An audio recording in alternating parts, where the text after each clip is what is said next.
blegegek ugeg sadulita mel pitike jago ora padha tarung prenjake ora padha ganter-ganter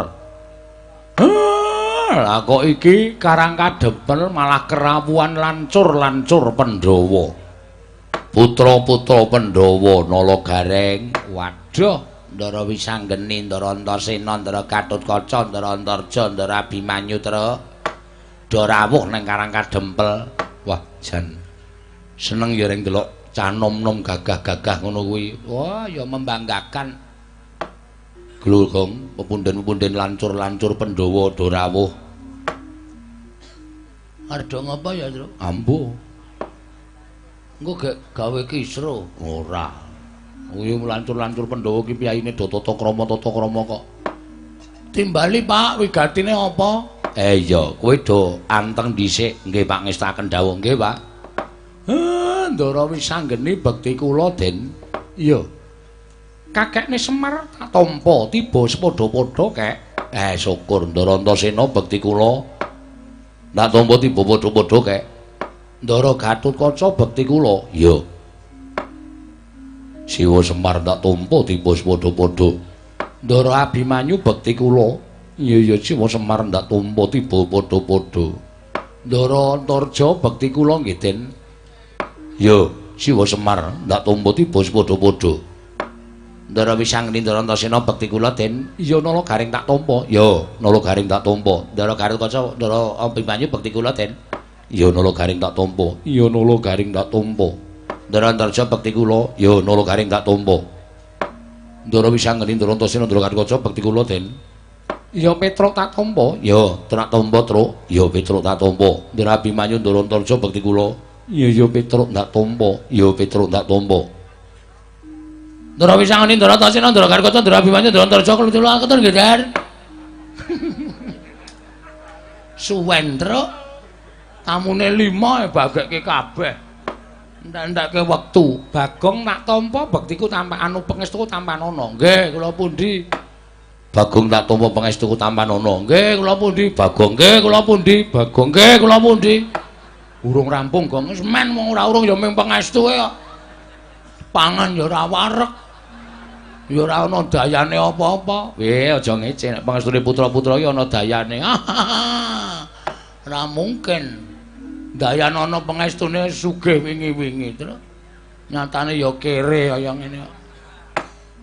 Enten apa niki kok ting gruduk rawuh teng Karang Kadempel. Siwa Semar, kula pancen aku ingkang boyong nglawan putra-putra Pandhawa liyane. Kakang Antasena, Kakang Gatotkaca, Kakang Antarja, Kakang Abimanyu, aku ingkang boyong sowan marang Karang Kadempel. Lah, enten apa? Ya mung kepengin mbuktekake kelawan Sasmita ingkang wis tak tampa kek. Sasmita napa? Murhanira ya Siwa Semar. Yen ta watara 7 dina ingkang kepungkur Wisanggeni kuwi nyumpena. Wonten ingkang kababar kawursita madyaning pasumpenan. Karang Kadempel kene katon padang jinggrang, bareng tak titip priksa padange mau asale saka Sunarapa. Tumuli aku mlebu jroning Bale Wisma Karang Kadempel. Lah kok katon kakek Semar kuwi lenggah ana ing pendhapa mongko ora sak baene. Sunar ingkang banget mblerengi mau asale saka barang ingkang dipangku dening kakekne Semar. Kula mangku napa? Lampu napa? Kok dadi sumunar? Dudu perkara lampu nanging mbok pangku mau Sang Hyang Candra, tegese Sang Hyang Wulan. Dipangku dening kakeke Semar. Malah katon aneh. Pendak-pendak sapa ingkang caket lawan Kiai Semar sarandunging badan wong mau tumuli uga mencorong sumunar tanpa beda kaya sunar ingkang timbul saka raganing kakekne Semar. Mula kang saka kuwi aku pengen nanjihake jane Kiyaine Semar kuwi duwe sedya apa lan duwe gawe apa lah kok dadi aneh temen Sasmita ingkang dak tampa. Mula tumuli aku nganti karo anak-anak Pandhawa liyane ingkang gelem tak kanthi sowan marang ing Karang Kadempel ingkang wigati upama ta kakekne Semar kuwi bakal kedunungan kamulyan. Muga-muga para putra iki bisa kesawapan dayaning kamulyan mau kek. Rungokke kowe. Arep ming batur kaya ngene ning nek diempekke bendara apa ora gleleng. Aku kok mangku Sang Hyang Candra. Sang Hyang Rembulan tak pangku mongko sing ngimpekke Ndara Wisanggeni. Ndara Wisanggeni iki ora baen-baen. Mula iki mbiyen diwujud disebut wiji sejati merga tukule dadi wong sing wasis waskitheng esti pinter tur digdaya. Ya iki sing iso dibanggake ya Ndara Wisanggeni iki. Waduh. Terus wis krungu aku. Bapak mangku Sang Hyang Rembulan. Gong, Bapak mangku Sang Hyang Rembulan. Arep mati paling. Cangkemmu ki elek terus to karo bapak. Kok arep mati piye? Sing jeneng wong arep mati ki nek ngimpi dadi manten. Lho, mimpi dadi manten kuwi jarine wong tuwa, jarine percaya kena ora ya kena. Kuwi sing diimpekke kuwi bakal mati. Nek ngimpi loro bakal waras. Nek diimpekke mati dawa umure, ngono kuwi diwolak-walik.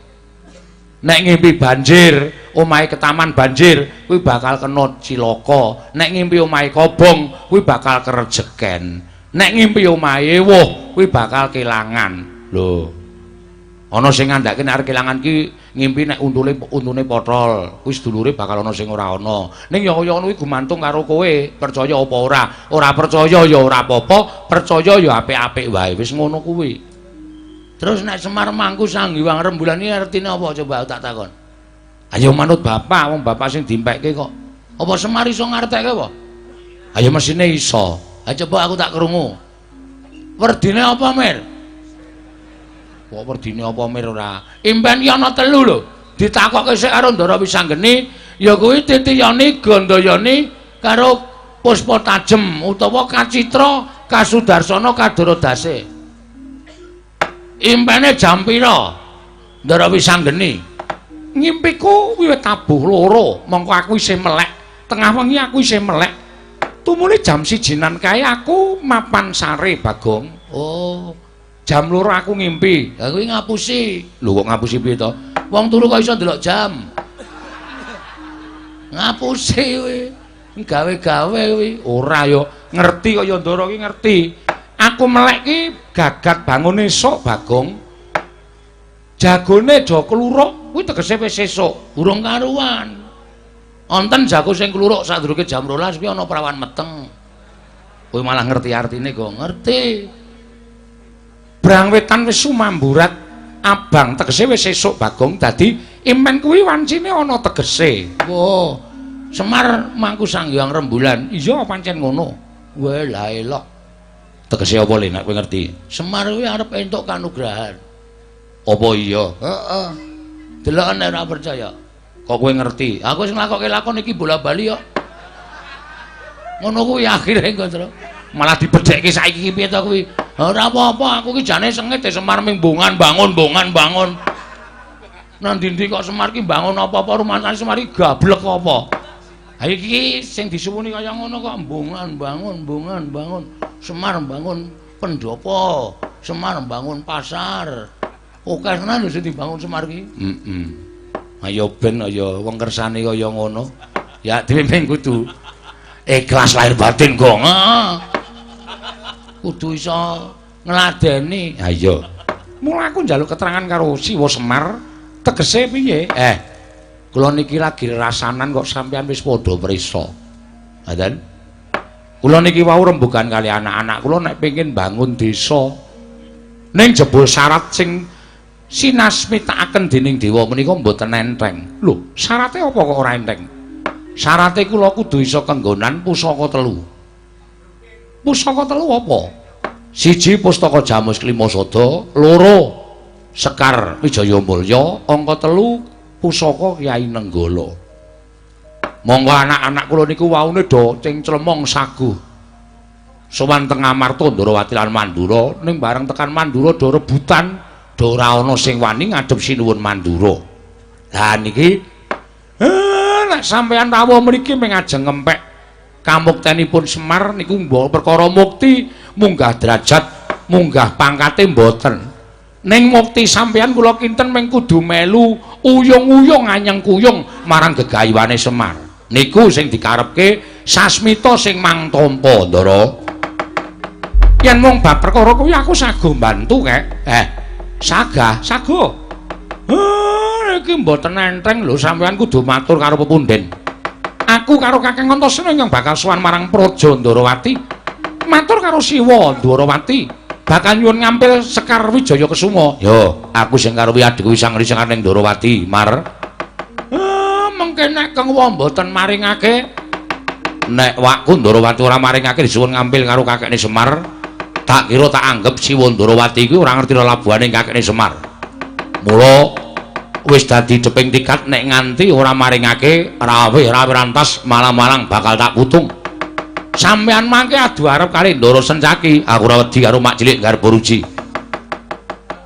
Siwa Semar, aku lho adiku Abimanyu sing bakal budal marang negara Ngamarta. Ya ngambil pustaka Jamus Klima Sada marang Siwa Kuntadewa. Lah sing teng Mandura yen pancen dikeparengake aku tak budal ning Mandura, ya mung aku ora duwe kanca. Wah Semar aku golekno kanca. Ha niki Bagong sing selo. Kowe selo ta, Gong? Selo aku. Piye napa? Kon ngapae? Nderek Ndara Antarja ning Mandura. Wah, bajigur kok kowe nang. Mbok ngomongi ngarep sik muni tiwas mempeng aku. Kapan kuwi? Saiki mangkat. Demen bathuk ureng. Ngopo? Demen to? Ngapa to? Anget to? Heeh. Iki aku tok arep masuk angin, Reng. Masuk angin kok arep krasa no mriyang awake. Bagong ora gelem nderek Ndaramu Antarja tak sepatani masuk angin selawase urip. Cangkem memer. Mbok sing apik. Kuwi lho kowe iki karo bapak kok usak penake dhewe bapakne dicangkem-cangkemke. Nek omong ki waton mecotot to. Karo anake kok tegele kaya ngono sepatani masuk angin seumur hidup. Piye bayangno aku terus ungris-ungrisen selama hidupku piye? Apa ora mesake aku?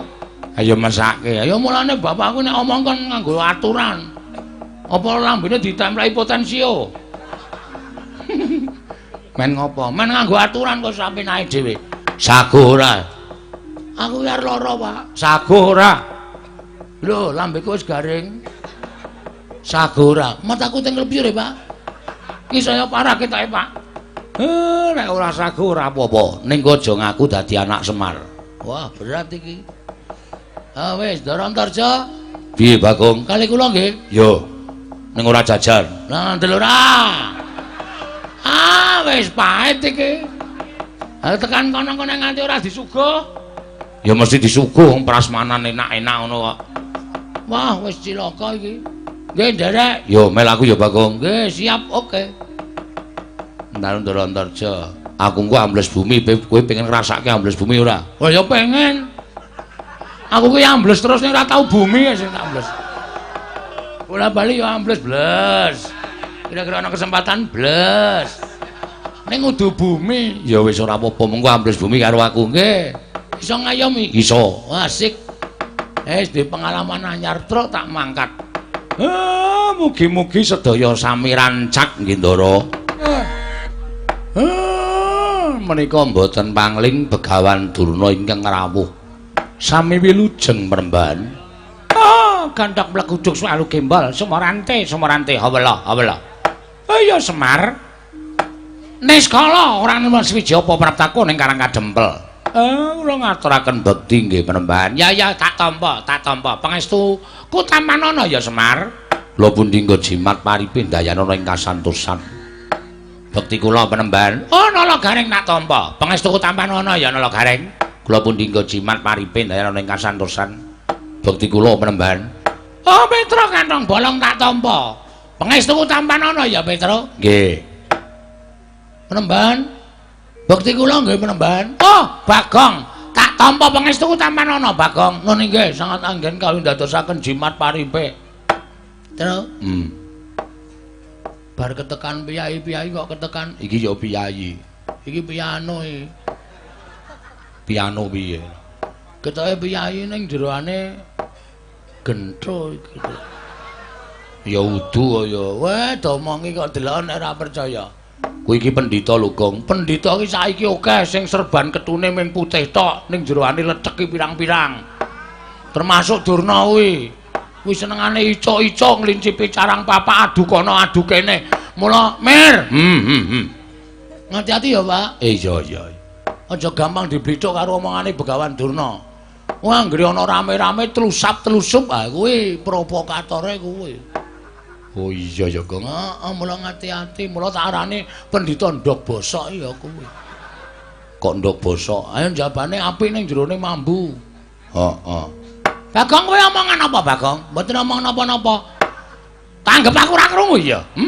Aja salah tampa. Tekaku ning papan kene ora bakal gawe geger. Tekanku ning papan kene ora bakal aku duwe penjaluk apa-apa. Ning aku minangka dadi dutaning anak Prabu Duryudana supaya sowan ning Karang Kadempel, sowan bapakmu Semar. Enten apa? Kok aneh. Sinuwun Ngastina menika Nalindra Gung Binathara. Kok utusan panjenengan mung rawuh enten Pedukuhan Karang Kadempel. Niku rak jeneng aneh. Nek lumrahe nek duwe sedya mung kantun nimbali kula sowan. Wong kula menika namung derajate ngaceplik. Kula menika namung batur. Ning kula menika tansah ngestu padha dhateng pernatan hukum negari Ngastina. Ya, Semar ning kanggo jaga marang sakabehe ingkang diutus Begawan Durna sowan marang ngersaning Semar Badranaya. Matur suwun penemban. Wigatosipun. Nah, iki ngene ya Semar. Nalika semono aku tinimbalan dening anak Prabu Duryudana. Kaget atiku apa to wigatine dening Begawan Durna tinimbalan mongko ora abdat sabene nimbali karo Begawan Durna. Tumuli anak Prabu Duryudana paring dawuh karo Begawan Durna. Bapa penemban, mboten kanyono-nyono kula menika nyumpena bilih Semar Badranaya abdi ngamarta menika mawa cahya badanipun. Tumunten kula nampi siwisik saking ngersaning Bathara. Bilih sinten ingkang saged kelenggan Semar negarinipun mboten kitang namung sak uruping damar, sak umuring jagung, negari menika badhe anjayeng bawana kuncara dumugi wonten pundi papan. Tumuli dawuh karo aku, mila Bapak Durna kula aturi sowan dhateng Karang Kadempel. Semar katimbalana sowan wonten negari Ngastina. Menawi Semar mboten purun, kadangku Semar betah menapa? Menapa betah derajat pangkat? Menapa Semar betah bondo donya? Kula aturi grobaki negari Ngastina, mboten badhe kula awel waton Semar sagah rawuh wonten ing negari Ngastina. Ngono kuwi ngendikane anak Prabu Duryudana. Mula tekane Begawan Durna ning papan kene minangka duta pengawaning Nalindra Ngastina Semar. Supaya kowe tak boyong marang negara Ngastina. Kowe njaluk apa? Kowe njaluk kepiye? Bakal keturutan. Uripmu ora bakal sekeng kaya ngene iki. Uripmu ora bakal mlarat kaya ngene iki. Nek kowe gelem tekan negara Ngastina, ora ketang ngomong telung kedheping paningal, kowe lenggah nang negara Ngastina. Oh, pendopo pedukuhan sing kaya ngene iki dirubuhke. Tak bangun sing anyar. Sing kabeh sarwa ukir. Yen perlu ukirane diprodo, Mas. Lho. Apa orang gleleng? Omahmu sing mburi kuwi dirubuhke. Apa memper kowe iki panakawaning Nalindra? Omah kok gendenge ora komplit. Ana gendeng, ana seng, ana plastik. Kok le mesake temen to Semar? Kowe iki abdine para Pandhawa lho. Kowe abdi anak-anakku Pandhawa. Lah kok uripmu isih sekeng kaya mengene, uripmu isih sarwa kekurangan. Mula wektu dina iki mujudake sawijining kaludhangan. Dene kowe bakal kaboyong marang negara Ngastina. Ayo, tak kanthi bareng sak lakuku. Jaba kawis tak cawisake kereta kencana ing atase ming batur, ing atase ming Panakawan, kok dadak dipethuk nganggo kereta kencana. Kuwi nek ora saka tresnane anak Prabu Duryudana marang kowe ora bakal kelakon. Mula kang saka kuwi Semar, arang-arang to kowe numpak kereta kencana. Dina iki lakonana. Yen perlu mengko nek gelem tekan negara Ngastina, kereta kencana ngeterke kowe bali ning Karang Kadempel, kereta kencana ora tak suwun bali. Ben lenggah ning Karang Kadempel dadi titiane Semar. Apa orang gleleng? Sowan ning negara Ngamarta kok nitih kereta kencana. Kereta kencana sing kembari kereta kagungane anak Prabu Puntadewa. Lho, apa ora moncer? Apa ora moncer? Kuwi nek kowe gelem. Wandene kowe ora gelem. Oh, yen ngono kowe pancen badal dawuh anak Prabu Duryudana. Monggo pernatan negara Ngastina, sapa sing badal marang dawuh Nalindra Ngastina bakal nampa paukuman ingkang sakmurwat kalawan keluputane. Apa kelakon kowe bakal dihukum dening anak Prabu Duryudana merga kowe ora gelem budal marang negara Ngastina. Terus? Tata-tata lu terus. Siap. Itu lagi rembugane mulai memanas. Kowe apa aku? Manut. Sing mangsuli kowe aku ya manut, aku ya wani nek Durna. Aku ya wani. Aku wae ya, Gong. Kowe apa aku? Aku wae. Engko sing bengok kae ora keturutan. Ya wis men kaya ora apa-apa, wong biasane wis kowe aku wae. Oke, kowe wae ya, Truk. Apa aku wae, Truk? Wani apa kowe? Wani. Wis ora doting celebung aku tak wangsulan. Nuwun sewu penemban. Kula niku didhawuhi sagah-sagah mawon. Ning nek sakniki kula dereng iso. Lho, sebabe ngapa kok ora iso? Mergi kula nedeng gadah damel. Lah, duwe gawe apa Semar kok ora ulem-ulem kowe? Duwe gawe apa? Apa dikira Begawan Durna ora iso nyumbang? Apa dikira ana Indra Ngastina Prabu Duryudana iku ora iso weweh karo kowe? Lah kok kowe ora ngaturi marang priyaga-priyaga negara Ngastina? Niki dudu ewuh perkara kula duwe gawe niku mboten. Ning niki ewuh kula niku kula duweni panjangka. Panjang kamu apa? Panjangka kula inggih menika mbangun desa. Lho, mbangun desa? Nggih. Lah niki lancur-lancur Pandhawa pun sami lenggawe enten mriki Ndara Wisang, Ndara Antasena, Ndara Garukaca, Ndara Antarja, Ndara Abimanyu niku sire pancen ajeng bantu kerepotan kula.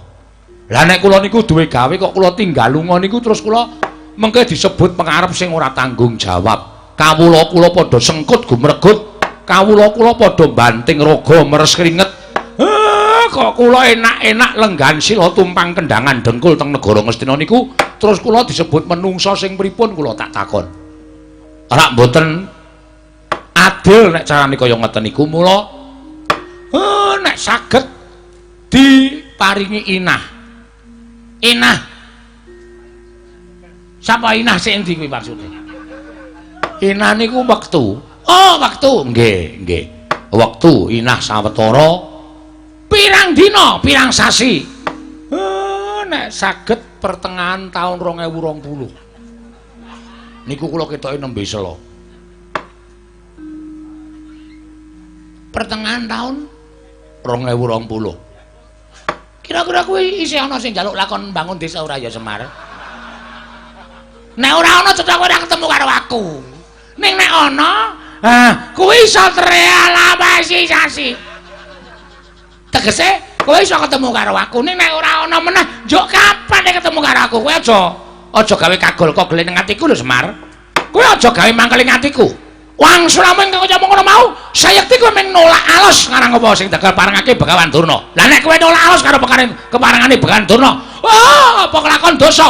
Kowe bakal nampa apa hukuman saka negara Ngastina. Cilik, kowe bakal tak bondo tanganmu, tak krincong sikilmu. Gedhe kowe tak lebokke pakunjaran. Gedhe-gedhene kowe nampa hukum pidana pati Semar.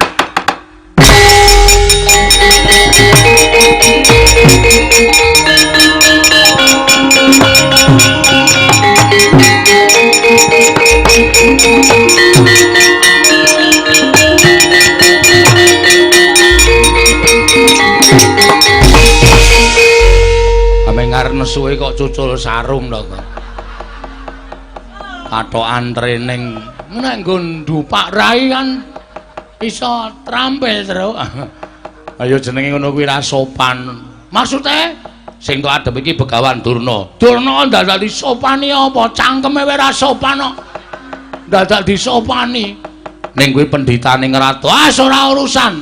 Lho, iki Bagong apa kok ucul klambi iki? Wigatine apa wae ucul klambi? Ngene, Mbah. Aku rembugan karo kowe. Rembugan perkara apa? Rembugan kata-katamu sing terakhir iki mau. Kowe muni piye mau? Balenono muni piye? Nek Semar ora gelem tak bayang nang negara Ngastina, Semar nglanggar pernatan hukum negara Ngastina. Semar bakal tak rangket, tak bondo, tak krincong sikile gedene Semar tak hukum pati nang negara Ngastina. Ha iki sing terakhir iki aku sing ora seneng. Aku sing ora pati seneng saya tak takon, Karang Kadempel iki kebawa ke perintah negara ngendi? Negara Ngamarta, tegese kuwi di luar batas negara Ngastina. Wong sing urip di luar batas negara Ngastina kok entuk hukum pernatan negara Ngastina kuwi aku tak takon. Kuwi pasal pira, Dur? Hah? Iso ngomong kira kowe? Neng kene aja main ngrembug hukum. Ha iki SH. Waduh. Ya Pak ya? Iki sarjana hukum nyepelekke. Kok gawanane sempritan? Hakim garis hakim. Oh. Meng bal-balan. Data sekolah hukum garang. Nek kowe ngrembug perkara hukum ning ngarepe anak-anak Semar, kewirangan kowe, Mbah. Ora sepangkean kowe. Sampeyan ngomong sampeyan ae dhewe niku nganggo nglirik ngiwonengen, nonton ngarep mburi. Suasanane piye? Kowe iki nang ngendi? Mburimu wis apa sing lenggah? Ndara Wisanggeni, Ndara Antasena, Ndara Gatotkaca, Ndara Antarja, Ndara Abimanyu. Kuwi nek muni tak dawuhi, aku nyekel sempritan prit. Brus remuk sampean. Loh, iki putu-putuku. Antasena kuwi putu anake Werkudara, Gatotkaca anake Werkudara, Antarja anake Werkudara. Werkudara ki muridku, Abimanyu ki anake Janaka. Wisanggeni anake Janaka. Kuwi murid-muridku kabeh. Tegese iki putu-putuku kabeh. Ngene, Mbah. Nek masalah bapakne iki murid sampeyan terserah. Nek ora putu-putune ora murid sampeyan. Perlu bukti. Den, apa? Lha Antasena? Piye? Nek enten wong model ngeten iki apike? Tutuki. Modal ora kowe. Antasena? Piye, Mbah? Kok omonganmu kaya ngono to, Ngger? Aku ming manut karo pernatan Karang Kadempel. Lan aku sowan mrene iki wis masrahke awakku karo kakekne Semar. Nek kakekne Semar paring gawe apa-apa karo aku nyendikani. Loh, kowe ora manut karo Semar? Bagong ki anake Semar. Apa sing didhawuhke Bagong aku nyendikani. Upama kowe iki didhawuhi kon nutuki aku ya gelem wong aku mbahmu. Ora gelem sebab apa? Modar kowe. Kowe ora menang nang kene dur kowe. Arep kowe iki nggawa Kurawa segelar sepapan ning nek wis aku kaya ngene iki wis nganggo kathok trene abang ngene iki. Tak taleni apa jenenge iki? Tampar putih ngene iki ngati-ati, hatipine tanggae tak sikat tok. Nyolong kok dipeng-pengke gong ora. Aku nameng jotosi wong iki ora nganggo mesakake. Lho, nek ngono kowe tembung jotosi kuwi kowe arep ngantemi karo Begawan Durna. Lho, nek sampean ora nyuwara elek, tangi lamun wong iki nang ndi nek suarane apik, mesti oke kancane, oke sedulure. Ning gandeng sampean niku nek ndi suarane elek, ya mestine oke mungsuhe. Wong ora dong-dong lho. Awak gemes suwe-suwe. Anggere koke ana omong ciak dhewe. Diciaki diantel. Oh, ora model kowe. Nganggo kata-kata sing modern ben wong milenial ki ngerti. Ya Mir? Apa Mir kok cungar-cungir? Kowe ra adus pirang dina. Tonya wae. Mangsane aku iki sedina adus ping 4 e. Pasang ciduk. Kowe dah, kowe, Gong, kowe karo bapak kok wis ben mengke wae. Piye teruske ora? Lho. Saiki ngene, nek pancen kowe dadi pepalange Begawan Durna ngene bakal Boyo Semar. Sirmu piye? Karepmu piye aku manut? Oke, kasar wani alus wani, Mas. Ora usah dadakku ki ana omong. Bagong ki wonge piye-piye wani, padangane wani, petengane apa meneh. Kowe ngejak apa kowe? Aku ngerti kok kowe omongane kendel ki mergo nggawa Kurawa, ha ta? Nek nek ora nggawa Kurawa kowe nang ndi mung dingklu. Pesen es teh ora wani ndengangak kowe. Mergo kowe jiri asine. Nek nek nggawa Kurawa wah, cangkemmu kaya mercon. Car. Ning ora ana nyatane. Boyongen Semar. Rangkai dhisik. Mayate Petruk. Lho, Gong, ora apa-apa, ora apa-apa dengkulmu kuwi ora. Mangane mayatku, ora wong mayite kanca-kanca. Lah itu dengkulmu mlocot ora. Hah? Langkana batange Bagong. Wah, ora usah lole-lole. Ora urung empren gantil to. Ayo sirmu piye? Nek manyan mani karo Begawan ngono, ora nek kene papane wong neter kateten. Lho, karepmu nanti metu jaba. Ha iki aku ora seneng iki. Pendhita mulang bab sing elek. Nek wis ijab wis resmi ya metu jero. Ada metu njaba. Kuwi jenenge dosa. Sembuh ora omongan. Ayo metu ta, ayo. Aku ya nek kowe metu njaba aku ya metu njaba. Ben padha. Oh, ora gelem tak bumi angus Karang Kadempel.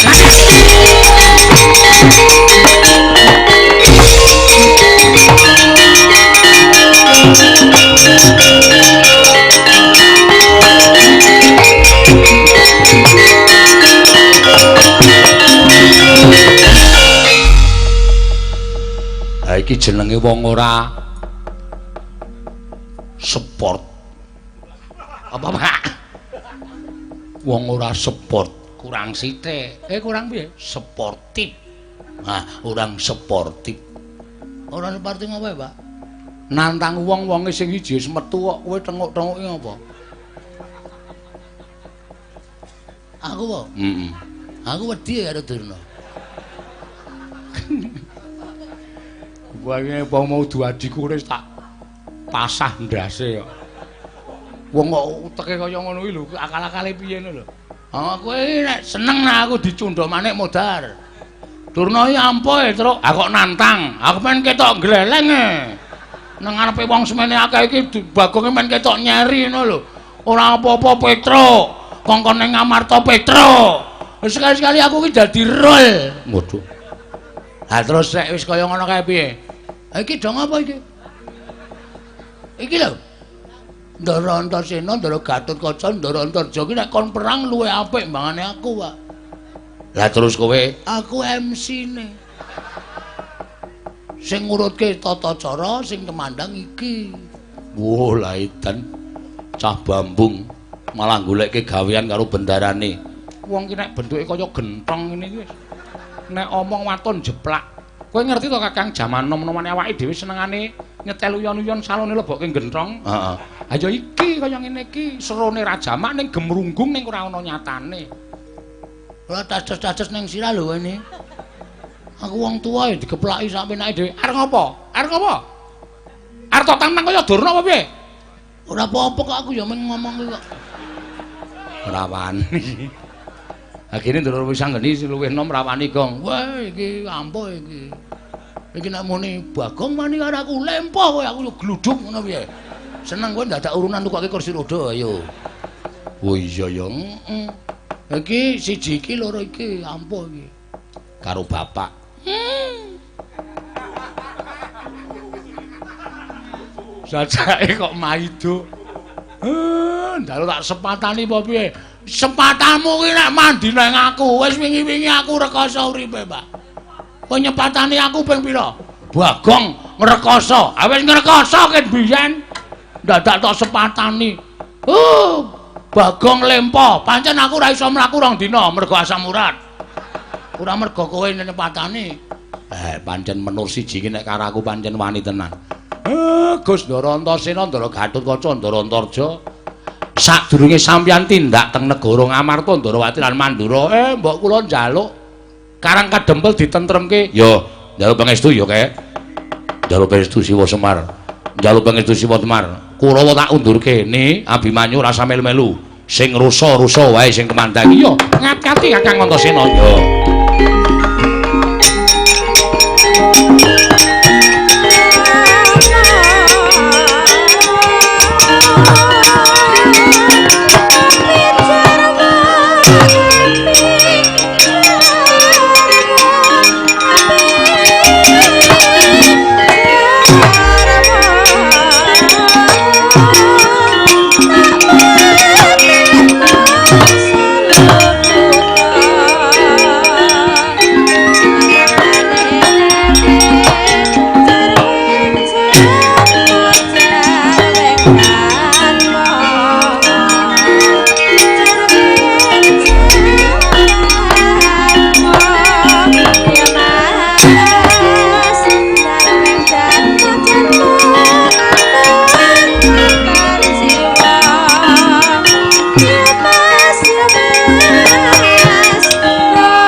Rasaku bebantu karo Kakang Antasena, Kek. Ampun.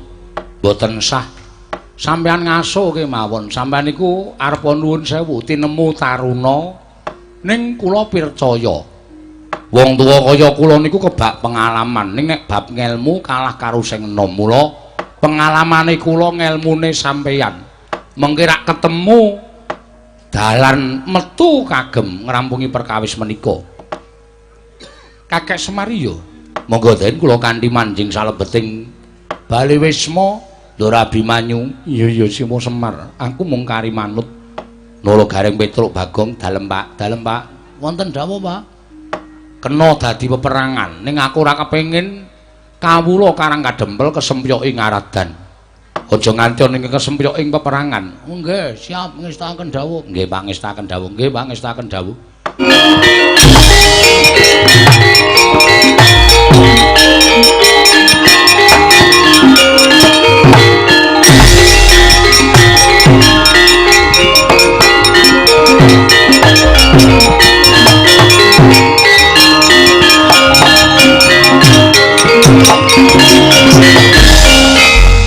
Kacarian putra lamun kawekasan yeka wisanggeni maya Wisnu Pratenda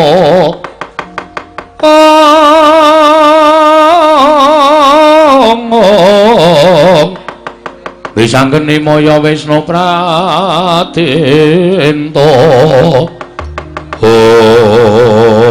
Gong non iki mau sing nantang Eyang Durna kowe. Heeh, anu nggih. Kae sawangen rantak-rantak lakuning para Sata Kurawa. Iki wis didhawuhi dening Begawan Durna ya Eyang Durna. Ngenerana ing bali wiswane wong tuamu ya kuwi Karang Kadempel. Kaya aja jireh ya, Le.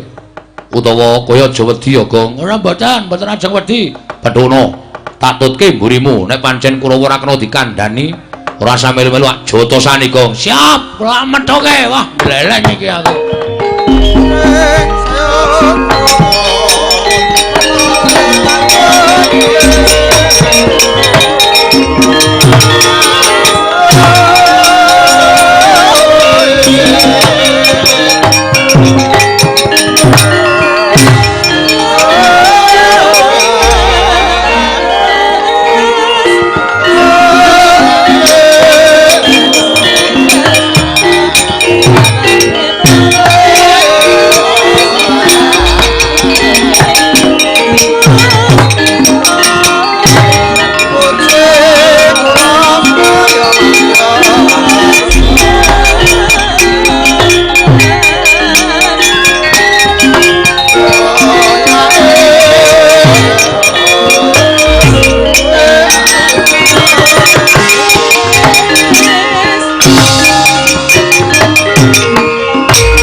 Keperanggul mungging ayuda kepapak bawatnya bentar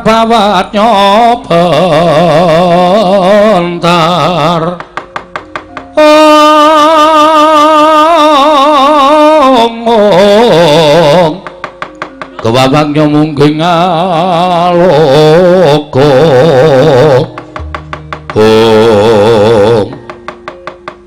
mbok menawa pancen wis diajangi jembar karo anak-anake Semar. Ketitik iki malang kadhaone ngarep aku, ora pangling ki Bagong. Heeh, Patih Sengkuni. Lho, ora basa karo aku. Sampeyan tekan iki ajeng napa? Nggawa para Sata Kurawa. Nampa dawuh pengendikaning Kakang Premban Durna kinen besmi Karang Kadempel. Nah, berarti sampeyan tekan riki ora arep tumindak apik. Ning sumedya tumindak elok. Ala kok olok. Allah ta? Iya, pancen mengkono. Wis kowe rasa ndadak kokean gunem sing tanpa gunane. Saiki ngene, niatmu piye? Iki aku isih membuka dialog menuju perdamaian. Nek kowe ora iso dijak berdamai kanthi apik-apik, Ayo wis nuwun sewu, paripaksa aku nuruti sing dadi karepe Patih Sengkuni. Sing bibiti perkara kowe. Lah kok dadi kowe saiki yo iso muni dijak rembugan sing apik-apik. Mergo aku kilaf. Menungso iki kedunungan ina lali salah apes lan mati. Emosi aku. Durna muni kaya ngono mau aku emosi wekasan aku ora iso meper mubal babaling kanepson nganti aku kurang ajar nantang karo Begawan Durna. Saiki aku sadar bahwa apa sing tak tindakake iki memicu kerusuhan. Mulai ya saiki rembugan sing apik-apik. Bapakku tak tarine piye carane supaya gelem nang Ngastina ora ketamung sedina. Nek wis rampung pakaryane bapak. Nek kowe gelem, nek kowe ora gelem maksa kepengin gunakake kekerasan ya nuwun sewu. Ki Chris John iki mung suwe. Chris John iki sapa, Gong? Pemain bal-balan. Ngendelke Antasena apa dikira Kurawa wedi? Ah ya monggo nek arep mlebu ICU. Aku sing ngelekke lho. Nek sampeyan nekat nuwun sewu, niki pancen wong peng-pengan tenan. Niki Kurawa ajeng nekat ndara. Nek Kurawa nekat, kowe ora sampe melu go jotosane kabeh Pakdi-pakdiku. Modal ora kowe. Aja mung Pakdimu, mbahmu Jatasana. Lho, mbahku sapa? Iki arep dhewe iki. Kok malah aku ditawak-tawakke dijotosi. Sertayu wonten dawuh. Wis ora kena dipringgake becik. Wajib ditegeli para Panakawan yen pancen Semar ora gelem tekan negara Ngastina. Nggih, ngestaken dawuh. Paman kula terus seminggah. Bagong ora gelem menake wong tuamu aja kelakon dosa. Karang kademel tak bumi angus. Silakan, nek nuwun sewu lho, nek kewalik kula ora tanggung jawab. Sampeyan ora iso gawe lara para wong-wong Karang Kadempel ning sampeyan sing morak-marik barisane aja diundang Bagong. Gene marganing patimu Ketiban tangane Ndara Antasena sampya mati dening aku. Pun sekejake nggih. Wong edan ora. Nantangi kok njur minggat. Ayo Pakdi nek arep kepengin kewirangan mungsu Antasena gene marganing patimu kaya Antasena.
apa iki?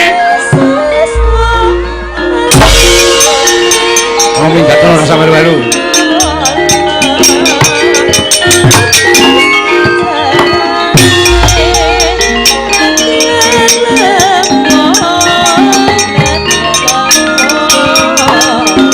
Cocok tumbak jebol datamu Yono Seno.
Kabake gong tak tusuk.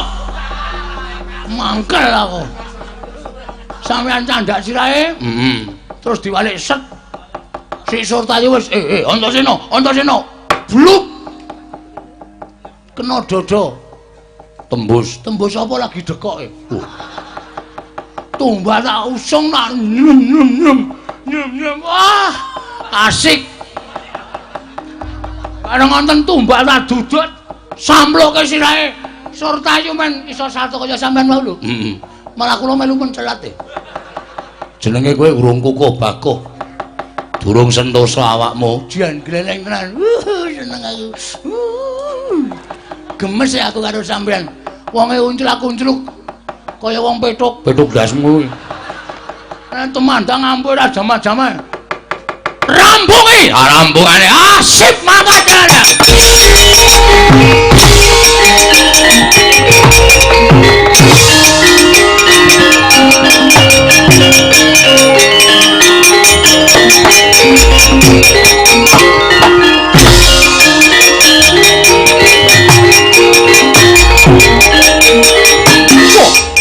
Gatotkaca dasar Banyata Siwa Kartowarma.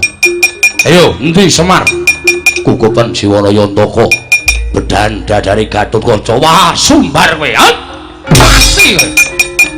Wah, diadamu mudyar dene aku.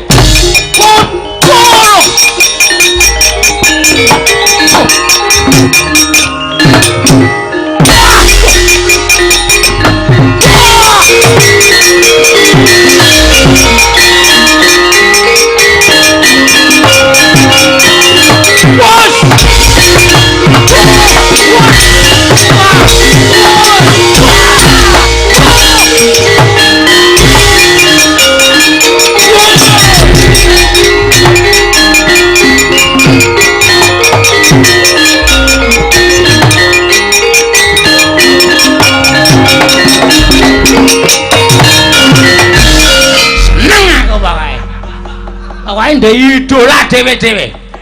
Bagong idola Ndara Antasena aku nek ora gemes aku. Wae karo Kang Gresmuni. Trampile ra jamak-jamak. Kartomarma iso bablas. Yo ngono lho Gareng. Nggih. Rampungi to lho. Yo.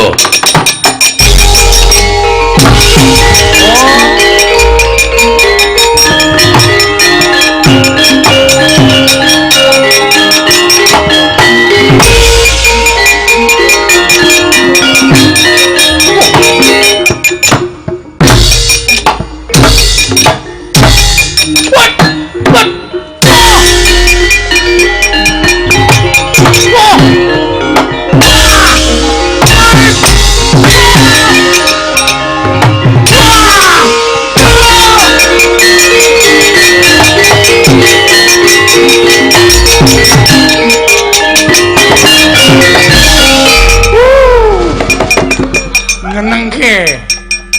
Swatama anak pendhita kami. Idak sikile. Set.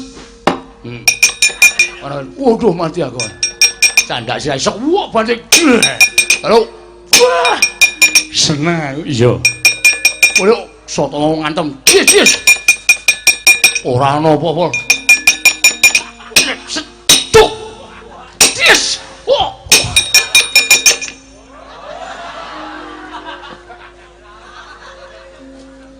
Titenono. Aku nek tegel tak uyui kowe. Nang gandeng sampean ku bendoro. Ngopo Petro? Wah, pamer ora. Sampeyan niku jane upama aji-aji sing iso ambles bumi niku mang paring kula iso ora? Iso wae. Ngamet tambegan. Wis. Iki ora guyon lho, ora. Nek guyon megah ora tenanan. Niki wektune ming sak jam. Ming sak jam luwih iso ambles bumi, ming sak jam. Luwih saka kuwi mati kowe nek ora metu. Ayo jelas kok ya. Sak jam ki suwe. Padake ora. Wis jajaran cobanen. Carane nyoba? Ngamet tambegan. Ambles bumi. Piye Petro? Wah, seneng matur nuwun. Sak jam niki, sak jam. Wis, nek tak pamerke gareng tuman wae sae.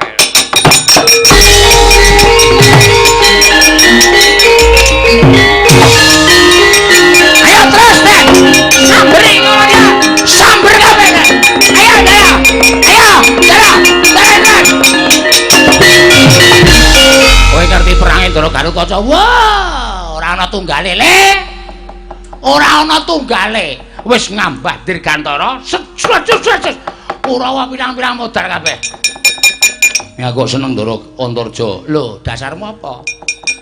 Seneng karo Ndara Antarja iki diciprati kekuatane. Masa? Heeh. Contone? Wah. Bela celeng ki. Tar, truk. Asem iki. Munggah sik. Ngene iki. Dadi ana bejane dhewe-dhewe. Mangkane ta. Arep endi sae?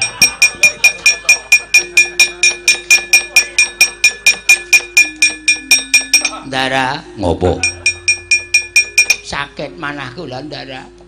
Mergane Petro niku ngalem Ndara Antarja ingkang neraka. Heeh. Petro niki diciprati kekuatane Ndara Antarja. Kekuatan apa? Iso ambles bumi. Ndara, kula nyuwun terbang, Ndara. Ono nang omah telu.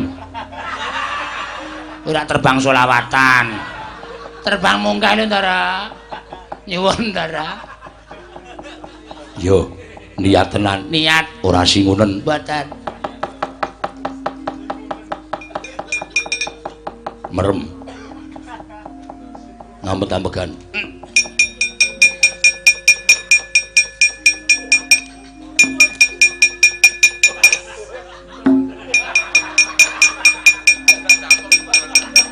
Sampun apa Ndara? Wis. Carane sikil digedruke lemah ping 3. Karo batine nyuwun mabur.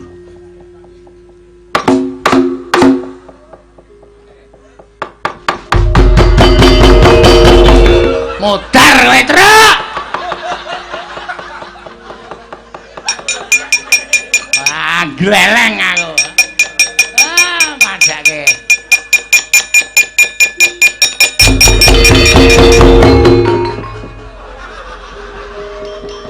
Petruk kantong bolong. Petruk kantong bolong.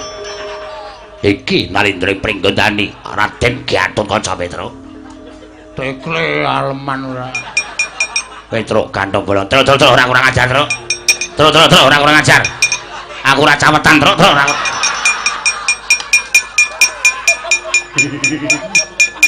Kaya bel.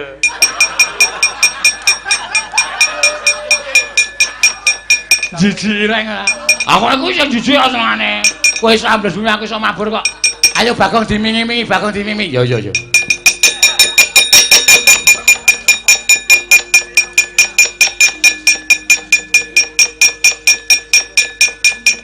Gong. Tak mencolot ya, Le. Mencolot to. Udus.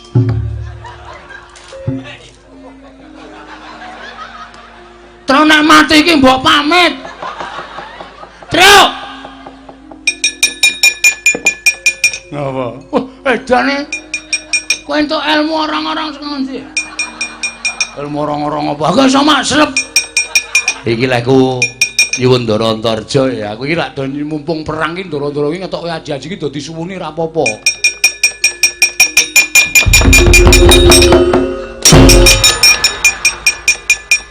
Timblis amblek diadamu. Weh, do pamer ta iki critane. Oke. Weh diparingi sapa? Ndara Antarja. Gareng kok iso mabur. Ah kenae Ndara Garukaca. Ya aku nek ora njaluk sik kocluk kae. Bagong ki nek krungu wonge ra iso diantil.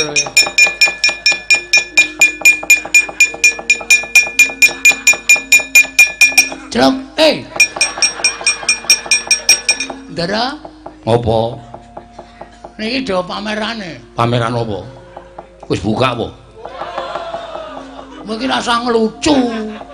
Antarane sampean lucu aku kalah pamer. Petruk njaluk pusakane Ndara Antarja diparingi aji-aji iso ambles bumi, gareng iso mabur. Aku kaya apa iso apa? Kula kudu iso duwe sing luwih saka nika-nika. Wala aku kira aku ambles bumi ya iso, nek wis ana Petruk. Aku mabur iki nek manteng ciptaku ya iso, nek wis ana gareng. Aku iso ning segara kaya ning daratan, tegese ning banyu ning ora kelelep. Meng pamer kok dadak golek segara. Terus kula nek mamerke Petruk ora gareng nggawa ember. Oh, telek. Iya iki. Lah isaku ngono kuwi kok. Wah, wis payah iki. Yen aku iso carane. Carane apa? Awakmu tak olesi banyu sungut kuwi, ora iso mati. Masa? Iya tenan. Diolesi napa? Banyu sungut. Wis terserah lah pokoke aku gleleng. Yo.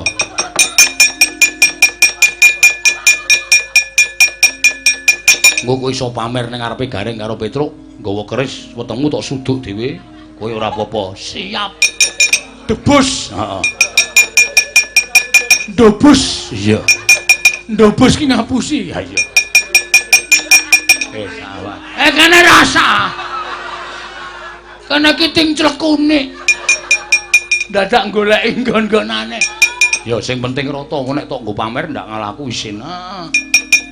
Wis rata kabeh. Kono nggo apa ta apa? Iki Kurawa ora rasa ndagel. Rasa ndagel Kurawa. Paling ming citraksi wis ora lucu yen biyen metu terus.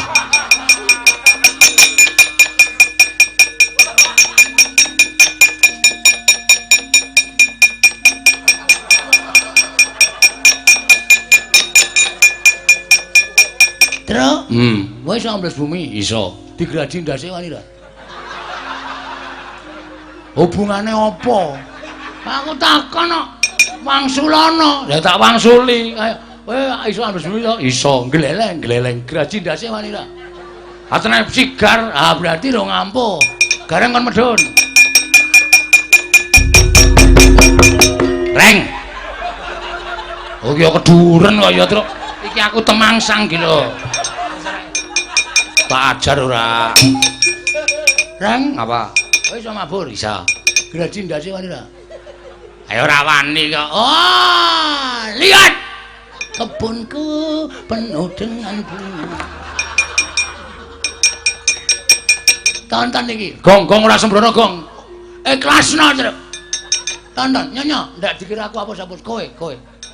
Aku ora tegel e. Gareng. Kene, ngomong graji ndase Bagong kok ora tegel. Grajine dasare ora tau nyaur utang.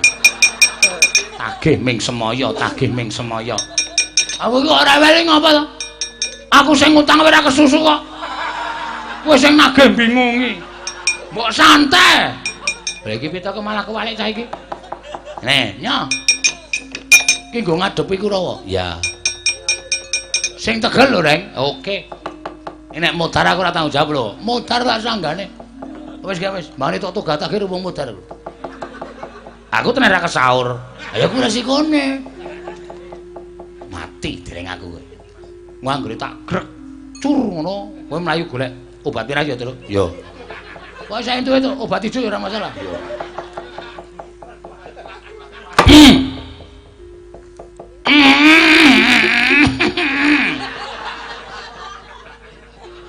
Brodol rambute wae ora.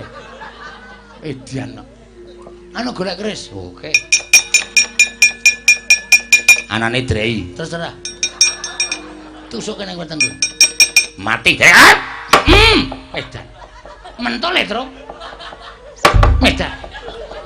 Piye? Coba nyunyono wetenge Petruk. Weh. Ngawur ora. Nggo nyoba landhep apa ora kok. Golek bendho. Oke.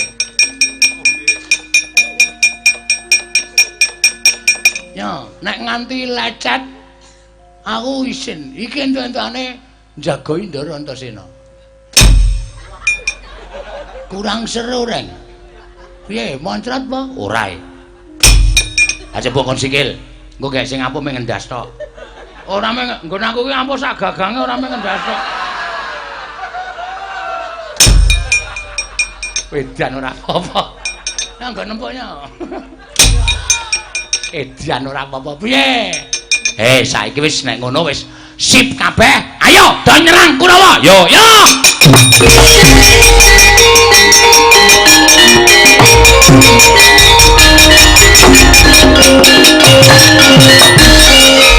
Kathok Kunti. Munggah kok kathoke diceneng. Ora ngglek. Dene mereke mung JT man. Kene to Kang ora. Aku ndekem lho. Ya, lobok ketoke rang iki. 36 iki. Gek kowe ketoke mung 3. Apa tak taleni kok. Sing nganggo nganti kaya sarung. Lempit rana lempit rene. Penyakit ora. Gah aku nek mabur nek jejer Bagong ora tentrem. Ambles iki lho. Yo. Gong. Rambutku. Ayo apa ora? Pedes ora? Pedes. Culke. Ayo, asengkune Dursasana Durmagati Citraksi arep gegerke Karang Kadempel sampya dening aku.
Harap menyerah.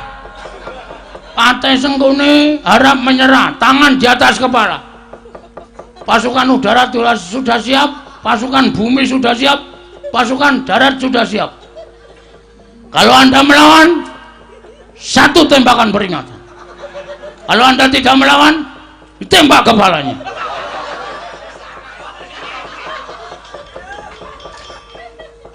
Hati aku. Mati tenan aku.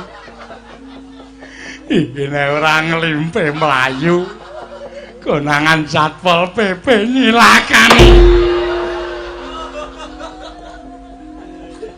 Mati tenan aku. Ayo Gong, kapake Gong. Plotroke. Aja.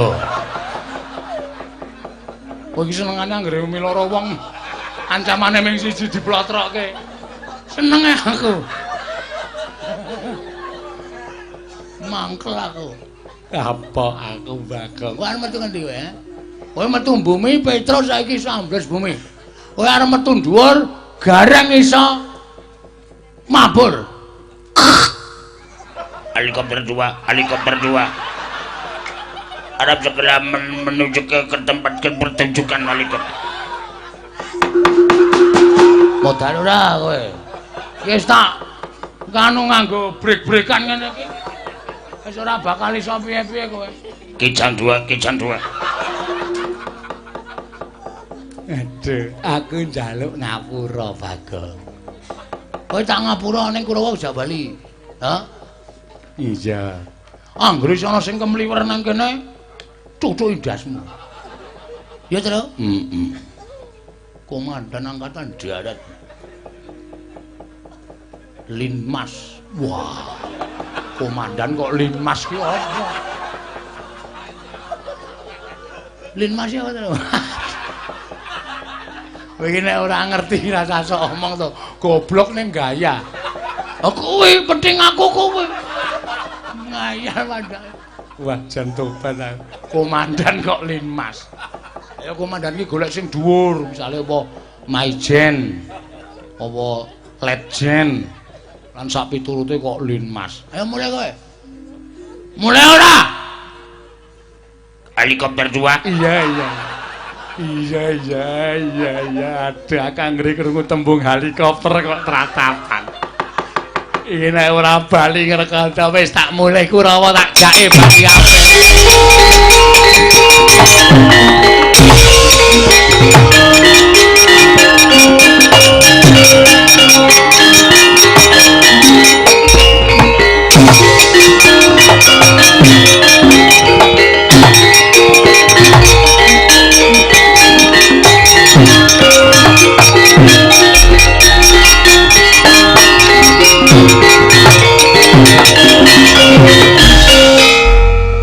Gleleng malang kerik. Oh iya lali.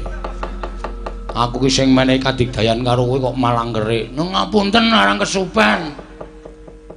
Weh.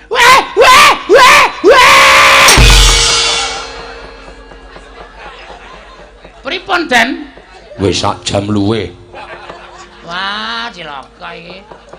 Aku ora wis sak jam kok ora medun. Ati glindingke.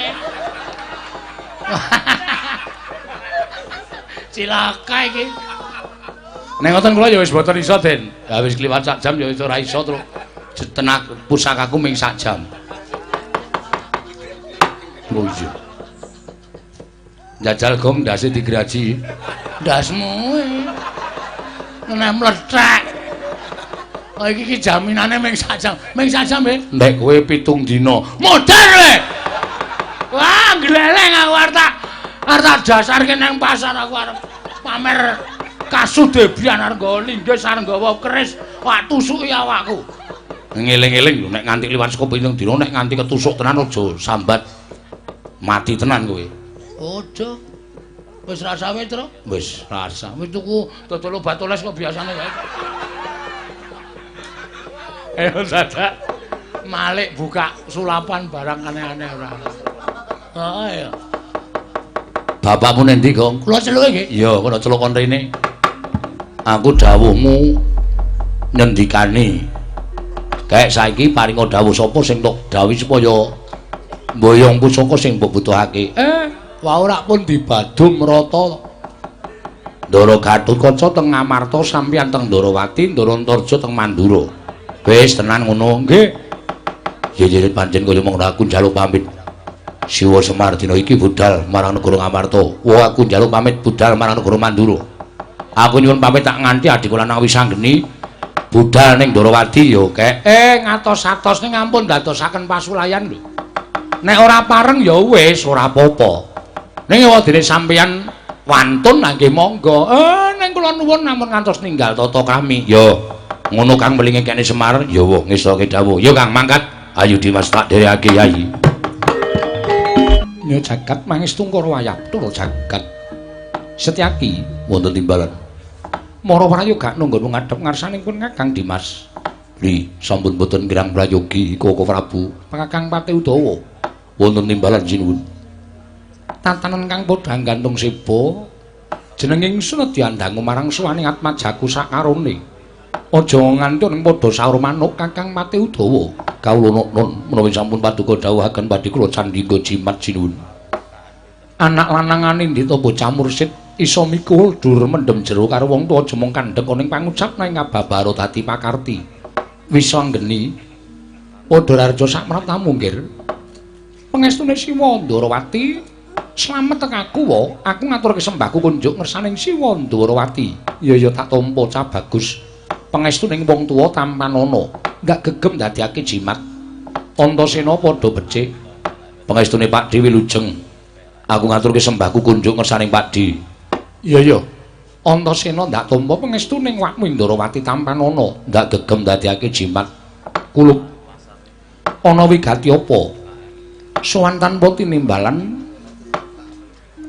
katon gita ana wong wigati mara gage matur marang wong atuhamu ing Dwaraka nggir wis anggeni ingkang sepisan aku ngaturake bekti marang ngersaning Siwa Ndarawati ndungkap angka 2 wale-wale apa wae sowanku karo Kakang Antasena kuwi ora kok saka karepku dhewe kuwi babar pisan ora nanging aku minangka dadi pengawakaning Siwa Nayantaka lho dadi pengawakaning Kakang Semar iya mancen mengkono kosek to sira kuwi atmaja ing Madukara lah kok dadi utusaning Karang Kadempel kuwi wigatine ngene ya wa satemene iki ora kok pancen rinantam lelakon iki babar pisan ora nanging kanthi ora kasengaja nalika semono aku sowan ngersaning Siwa Nayantaka ya Siwa Semar njumbuhake kelawan impenku nalika semono aku ngimpi yen to Siwa Semar kuwi ana ing impenku mangku Sang Hyang Candra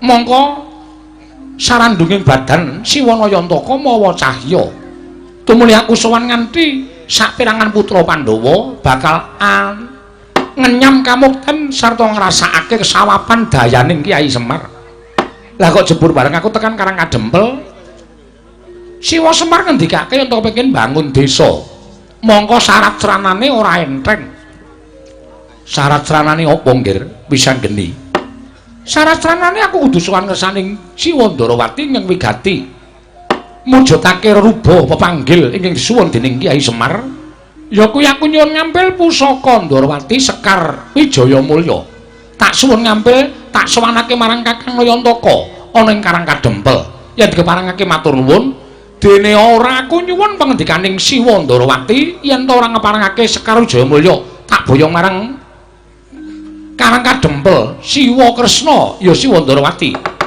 jagat wasisaning Ubathara Wayaktura jagat wis anggeni Siwa Ndarawati piye yen lumrah aku ora bakal owel maringake wujuding Sekar Wijaya Mulya marang Kakang Semar jernyatane Kresna kuwi ngrumangsani gedhe lelabuhaning Kakang Nayantaka tumraping negara Ndarawati lan tumrap pribadining Nata Ndarawati pancen wis kabeh dadi seksi yen to Nata Ndarawati persasat keputangan budi kelawan Kakang Semar nanging kusik ya nggih aja nganti kesusu mengko mundhak keseluruh dalan sing kleru etungane ngene cara agal-agalan wae aku tak paring pangandikan marang anakku lanang Drepsila Geni saiki para coba hitungan Kakang Semar kuwi derajate ngaceplik ming Panakawan Kakang Semar kuwi Panakawaning Ngamarta Kakang Semar kuwi Panakawaning Ndarawati ing atase mengkepengin bangun desa wae lah kok ndadak nganggo srana ya kuwi wujuding Sekar Wijaya Mulya apa Kakang Semar ora ngawuni-ngani ento Sekar Wijaya Mulya kuwi pusaka kadewatan kuwi dudu pusaka baen-baen kuwi dudu pusaka sembarangan nanging kuwi pusaka pepethinganing para dewa pepethinganing para titah nganti sak jagat iki ora ana werna loro Sekar Wijaya Mulya kejaba mung kagunganing Nata Ndarawati mulyan perkara bakal ndak paringake apa ora iki mengko etungane ana dhewe wis anggene mula sing gedhe pangapuramu yen to bali marang Karang Kadempel dina samengko ora bakal bisa bareng karo wujuding Sekar Wijaya Mulya ing wigati mengko aku bakal sowan dhewe marang Kakang Semar bakal tak tanjihake wigatine apa lah kok dadi nyuwun ngambil Sekar Wijaya Mulya kinarya srana mbangun desa ing bakal katindakake dening Kakang Semar Badranaya wis anggeni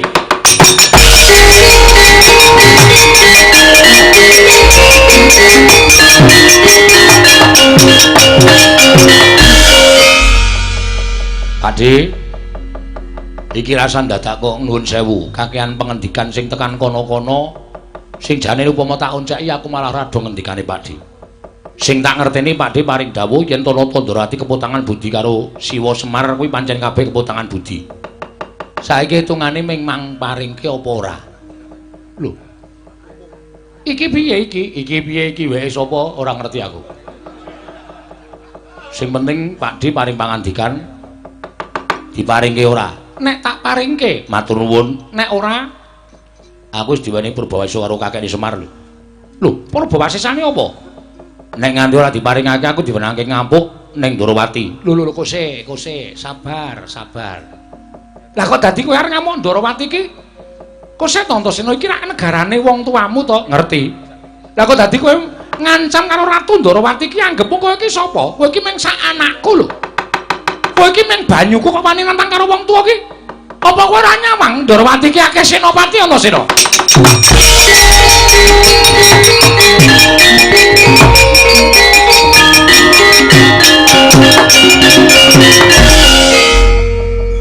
Aku ngerti Pakde ngendika ngono kuwi mung jontrot karo Mak Cilik Setyaki. Ora apa-apa. Nggih. Piye? Mulai badhe damel geger negari Ndorowati. Ajangipun wonten dadanipun ingkang pamaning garba ruji. Ora ning kene papane wong neter kadigdayan. Antasena sabar, Setyaki sabar. Wis menengo. Sing marahi kaya ngene iki ya sampeyan.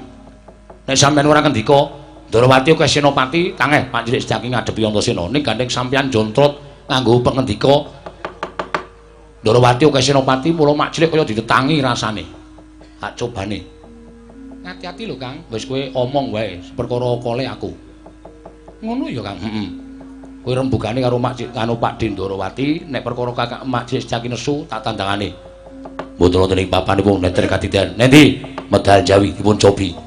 Ingkang paman kalian Langgir Antasena. Kegiatanipun unggul ingkang pundi? Oh iya, aku mengari manut.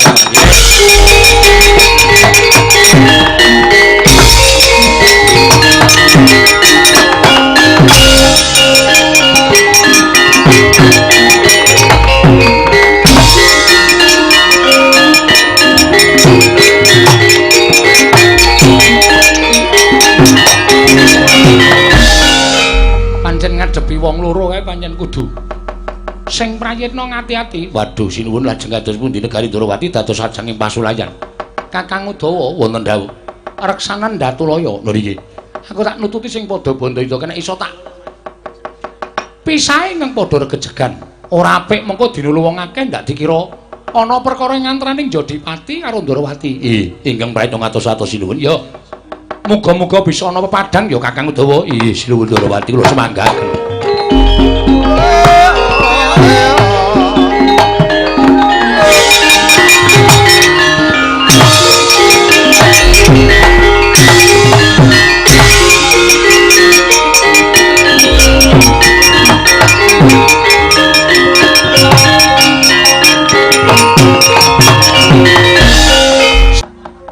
Nek wedi aja wani-wani, nek wani aja wedi-wedi Mak Cilik.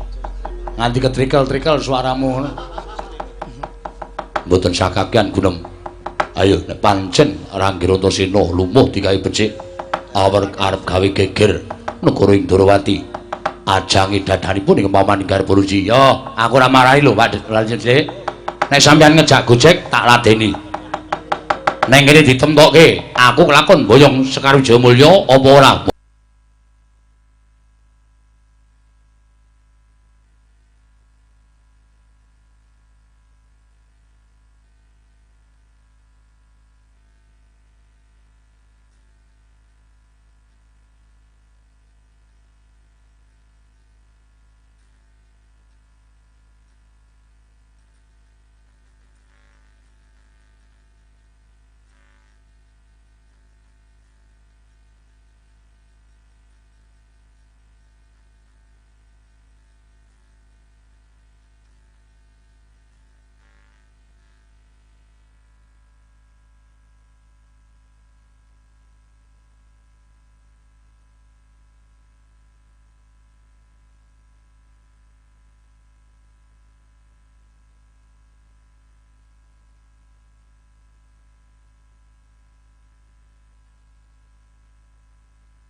Sungutku iki lho Pakde, sing iso nguripke wong mati ku ora mung Pakde Kresna. Lho, kowe ya iso. Nek tak wateki tak peres metu banyune nggo nambani wong loro iso. Nggo nguripke wong mati sing durung titiwanci ya iso. Iki nek nggo ngasorke mungsuh tak sembah utawa tak ngisor dengkul mungsuhku iso lumpuh ora ndek kekuatan. Aduh, Setyaki. Wonten dawuh. Kowe lumpuh. Aduh, Prabu. Ger kula nyuwun pangapunten. Kursi iki tak rembuke sike. Iya. Ning saged to. Iso. Aja kuwatir, ayo tambani. Ning Sekar Jamulya tak jaluk. Dipun caosaken mohon Prabu. Tinimbang kula ngagem kursi roda. Tak paringke ning nek wis rampung dibalekke ya. Ya, ora bakal kok kakene Semar ki arep tumindak sing ala. Nek nganti kakene Semar kuwi duwe niat elek tumrap Sekar Jayakusuma tugelen gulune Antasena. Tenan? Iya. Omong kamu tak cekeli lho Antasena. Ceklono. Asli aku ora bakal ngapusi. Kresna sinayeng manggelung mintonaken Dewi Kramanira. Oh. Iki tenan ora, Pakde? Lho, lah ya iki Sekar Jayakusuma. Kok pote ra ono? Iki tukul ora sarana ditandur. Oh, lah ya wis. Tak boyong ya. Iya. Wis anggeni. Kaya apa ning kono? Ni, Apa, Kang? rene. Kembang diwenehke. Diboyong. Lah iki macile kena ngopo? Lumpuh, mbok mau kena gejala stroke. Setelah iso tambani, Ger, dipun tambani, Ger. Iya kusike. Rasa kesusu. Pusaka iki digawa, aku tak nambani Majelis Setyaki.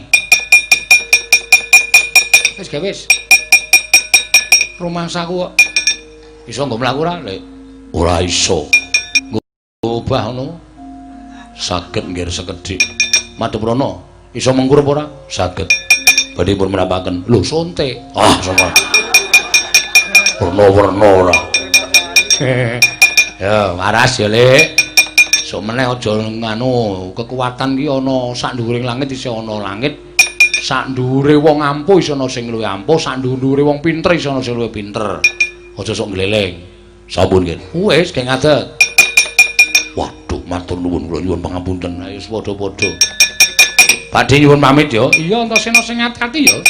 Ya. Ayo nih bali nih Sekar Jayakusuma digawa. Ayo, Kang. Badhe nyuwun pamit. Siwa Ndarawati aku nyuwun pamit. Ya ya. Biar sing ati-ati aja kaya bocah cilik ya kuluk.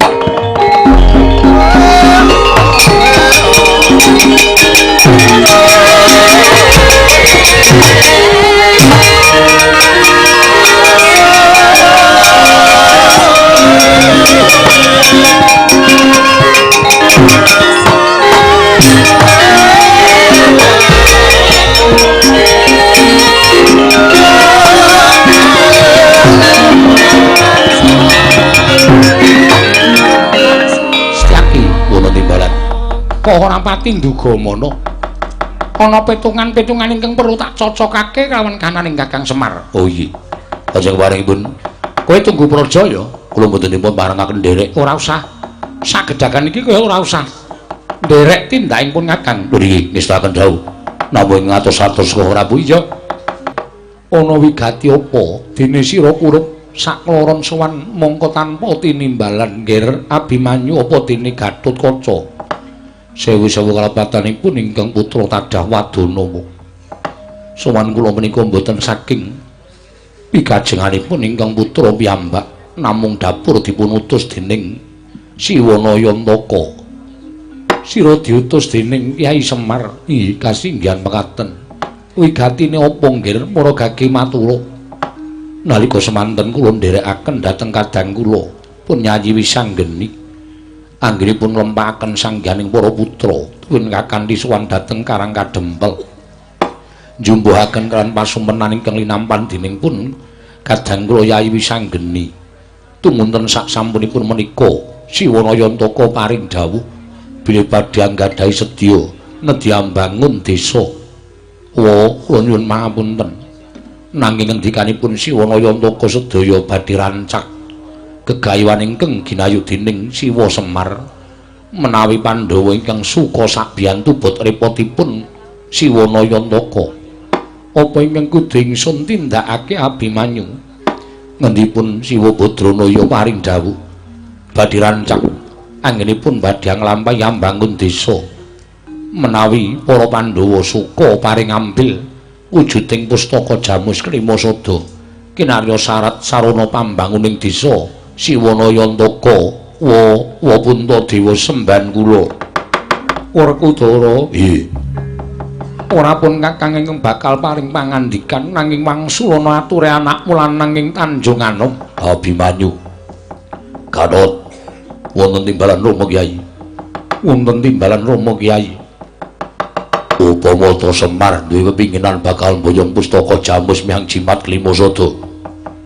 mestine ora usah dadak kongkonan karo Abimanyu apa dene Gatotkaca ngluhurke derajate para Pandhawa Semar kudune saguh sowan dhewe marang negara Ngamarta nanging sabab apa dadak kongkonan karo anak-anak Pandhawa banget nggone ngasorake derajate para Pandhawa mula sing gedhe pangapuramu gandeng siji pustaka Jamus Klimasada ora kena pisah karo para Pandhawa loro gegayuhane Semar mung sak desa wae aku dadak nganggo pustaka Jamus Klimasada kowe baliyo nggir matura karo Semar Badranaya yen to pustaka Jamus Klimasada ora bakal luwal saka negara Ngamarta yen Semar butuh kudu teka dhewe ning negara Ngamarta ora usah dadak kongkonan sapa-sapa Gatot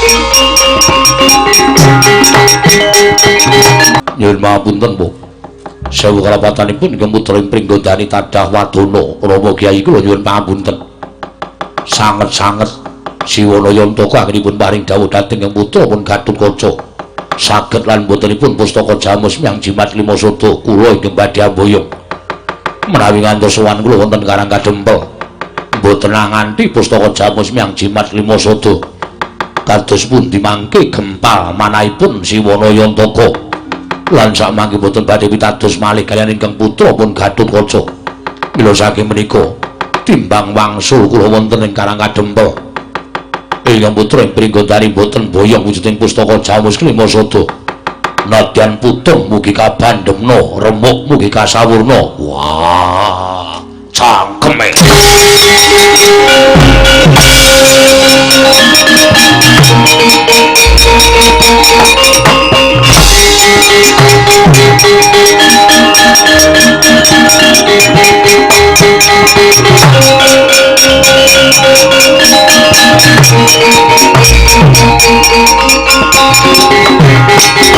Nun mapunten Kang Prabu paripaksa kula ingkang radiming setanggen kula sowan anyaket lenggah paduka Kanjeng Kang Prabu kembar Sedewa ragile ning apa mula gage matur marang wak kadangmu sepuh ing Ngamarta nggih supados samangke sampun ngantos pinaya ing para kawula supados samangke sampun ngantos dados reraosanipun para kawula negari Ngamarta ing atasipun Kakang Mas Jodipati mula sora dhateng putranipun piyambak menapa dening Kakang Mas Madukara sakmangke menawi ngantos seling surup kalian pun Abimanyu tanpa ndhe namung badhe dados regejegan menawa kula suwun kanthi sanget monggo to kula aturi metang kula aturi gelar tuwin kula aturi gulung lelabuhanipun Kakang Semar tumraping para Pandhawa menika boten saged kapitan mawi wilanganing driji namung sampun marambah makaping-kaping bebasanipun Pandhawa kuncung ngantos gelung Pandhawa jabang ngantos craprang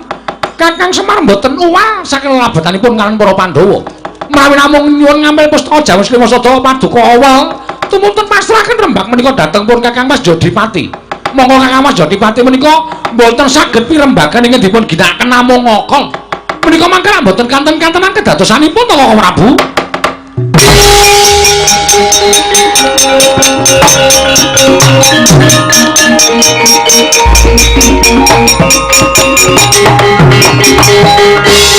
Sedewa lumen dawuh pusaka gage gawanen paring marang Gatotkaca apa dene Abimanyu mangsa Barangga mung ngrimuk sarta ngleremake penggalihing kadang Munjadipati apa dene Madukara. Pun ngakang percaya marang sira kadang Kuragil Sedewa. Non ngestaken dawuh nyuwun pamit sing ati-ati aja kaya bocah cilik.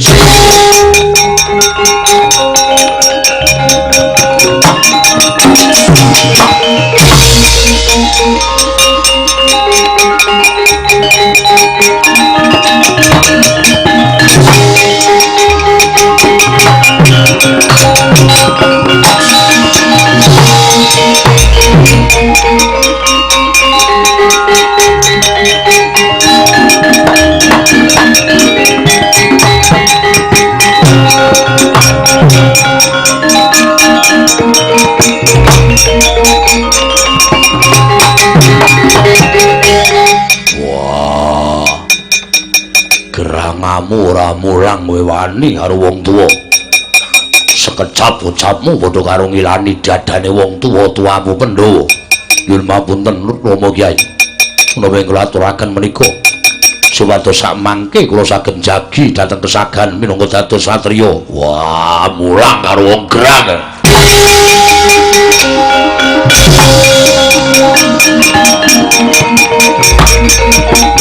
Apunten Rama Kyai.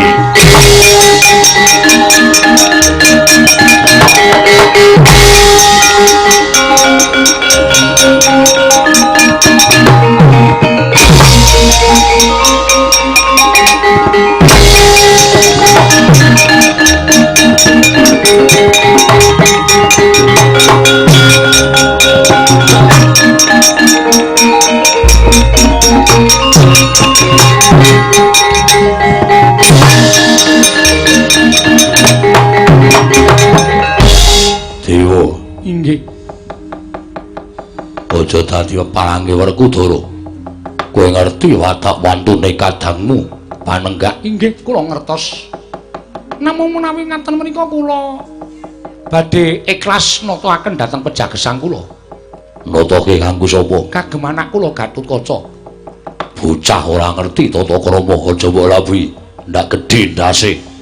Ya ajare ora pati-pati lere yen durung kutobat karo wong tuane. Kula ingkang nyuwunaken pangapunten, Mas. Wah, inggih kula ingkang nyuwunaken pangapunten. Mergi menapa? Namung badhe anambak dhateng pinten-pinten raosanipun para kawula. Ingkang sami priksa jenengipun Kakang Mas Mulasara dhateng putra piyambak. Menika rak mboten sae to. Mangke kinten ingkang putra kaliyan tiyang sepuhipun menika mboten rukun. Mboten gathuk tuwin mboten mathuk ing pemanggih. Tumunten kula nuwun sewu ingkang ngumbar dhateng mubal babaling nepsu malah sing tuwa menika rak mboten prayogi. Wah, inggih menapa mboten? Yo. Sabanjure piye? Koko Prabu Darmakusuma sampun paring dawuh dhateng kula, pustaka Jamus Lima Sada kinen maringaken dhateng Gatotkaca. Wah, kowe aja ngapusi. Mboten. Menawi kula wantun matur doro ngersanipun Kakang Mas Jodipati, jangga kula kinarya lintu. Oh, tenan. Inggih. Wah, ya wis. Sakarepmu ning kudu tanggung jawab. Kula tanggung jawab, Kakang Mas.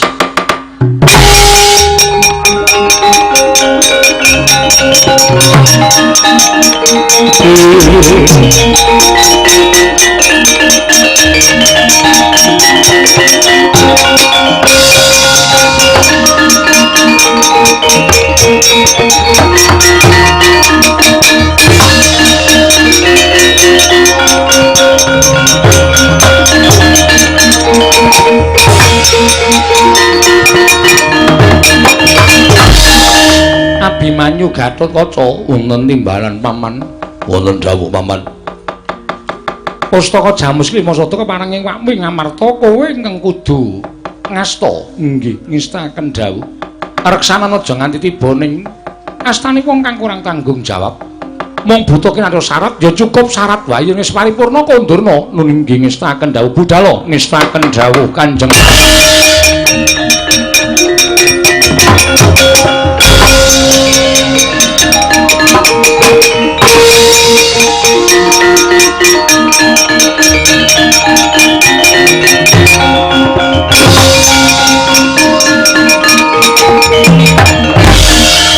Lamprong wonten dawuh Kakang Mas. kaya ora mentara.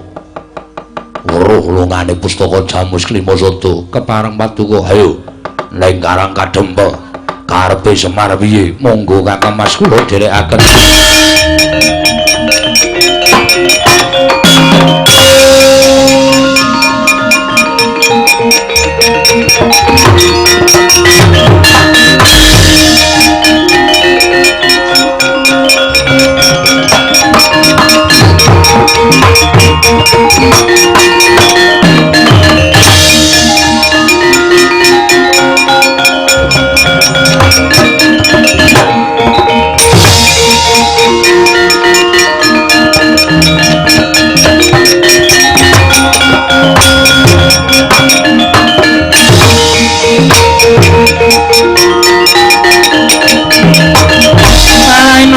Bang mangarono katinetrane nganggo rapo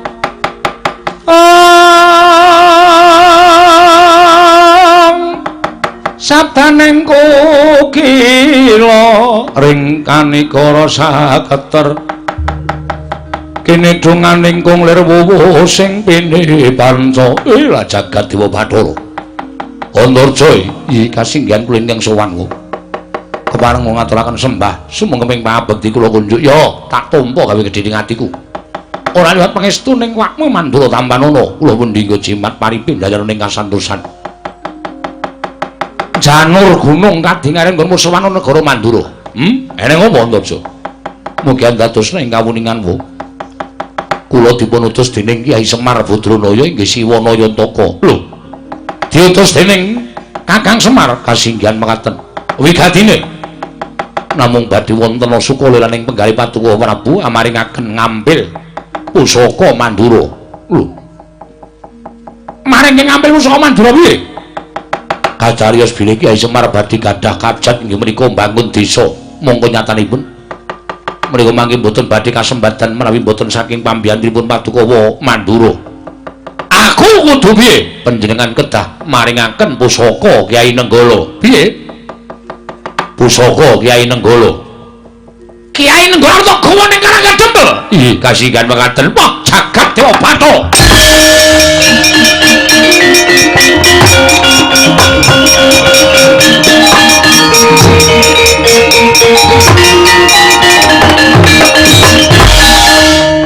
Andarja, wonten timbalan. Mesine kowe iso mikir. Kowe wis dewasa, iso ngulir budi. Ing ngatasé Kyai Nenggala kuwi pusaka kadewatan. Ora pusaka baen-baen, ora pusaka mung salamake pusaka nanging pusaka kuwi pusaka kadewatan diparingake marang Nata Mandura Prabu Baladewa. Lah kok dadi drajate Semar wing arep bangun desa iki dadi anggo syarat pusaka kuwi. Semar iki wong gerang ora iso mikir. Nyun mapunten. Nyatanipun ngendikanipun Kyai Semar kados mekaten bali. Nun bali. Lho kersanipun Paduka Prabu nundung dhateng kula. Kandha karo Semar. Kandha karo Semar. Yen ora bakal kasembadan Boyo Kyai Nenggala. Menawi ngaten menapa kula kedah ngrudha paripeksa dhateng Paduka Mandura. Piye? Menawi ngaten menapa kula kedah ngrudha peksa dhateng Paduka Mandura. Mergi menawi ngantos kula wangsul mboten beto Kyai Nenggala. Lingsem raos ing manah kula ing atase kula menika satriya. Dipun utus mboten saged ngrampungi karya. Menika raos kula sampun mboten saged netepi darmaning kasatriyan. Terus kowe arep apa? Terus kowe arep apa? Iya, kula badhe ngrebat Kyai Nenggala. Iblis anak. Kowe malah wani karo awakmu Mandura. Kowe ngrebut Kyai Nenggala. Antarja, kowe menungso apa kowe?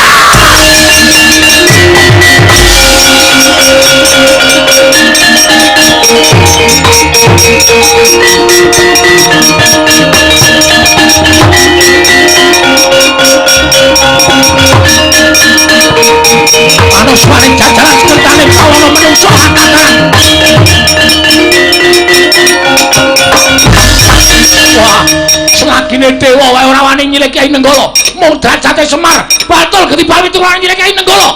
Ora melek mripate, ora nyawa karo Nata Mandura Prabu Baladewa. Nyuwun pangapunten wa istri. Wis kok kacang kempes.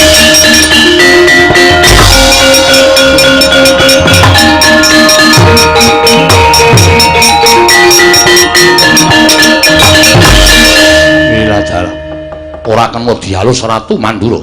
Oh Prabu, nyuwun pangapunten. Kula estunipun boten badhe gadah niat wantun dhateng panjenengan. Nanging menawi panjenengan sampun miloro dhateng Wonorejo, kula nika menungso dudu kewan. Ayo cobane kaya ngopo kekuataning Ratu Mandura. Antarja, Antarja kaya bocah.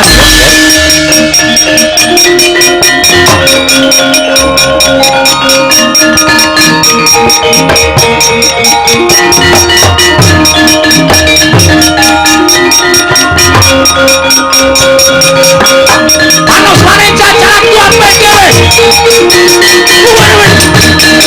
Panos ora jajaran tuku karepe dhewe oto jawani karo aku jajaran iki. Kresna iki. Inggih. Kok duka-duka nesu karo Antarja.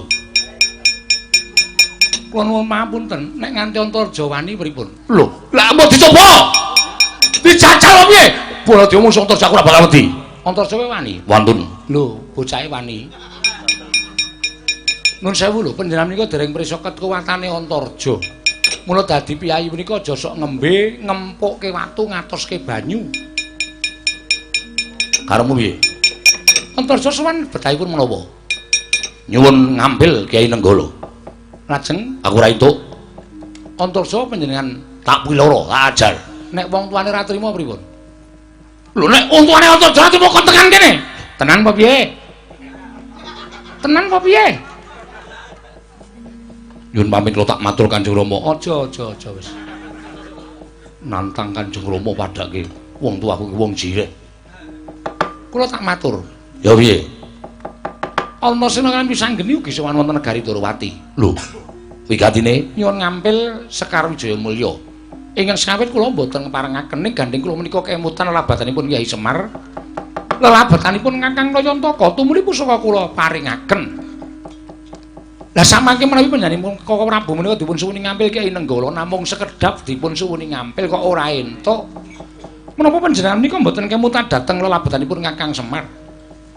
Lho lah aku ya kelingan. Lah inggih, menawi kemutan mbok ya diparingi ngampil, ming mari ngampil kok angele ngopo to? Lah kuwi pusakae. Wijaya Kesema menika ya pusaka, sami-sami pusaka kula maringaken kok panjenengan mboten menika mengko dikira, lho anake Prabu Basudewa ki jebul apik Kresna mbangane Baladewa. Kresna disuwuni ngampil diparingi kok Baladewa ora ki. Yen ngono pancen bener omongane wong kae Baladewa ki wonge galak ora entuk disili apa-apa. Pelit. Nyo. Kok njur mak slonong saka tengah epek-epek. Antarja wonten timbalan. Kyai Nenggala wis diparingake iki lho. Wo, matur sembah nuwun, ora caturan. Kula ngaturaken panuwun. Ora caturan kewen kok. Inggih ngestaken dawuh.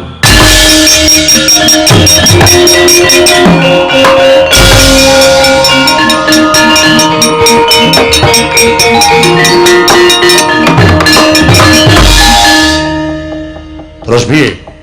Sameneika ngaten, monggo nyaketi Karang Kadempel sowan dhateng Kakang Semar. Sedyanipun menapa, pikajenganipun menapa, ora malah sekeca ta ora usah dadak nesu-nesu kaya ngaten menika.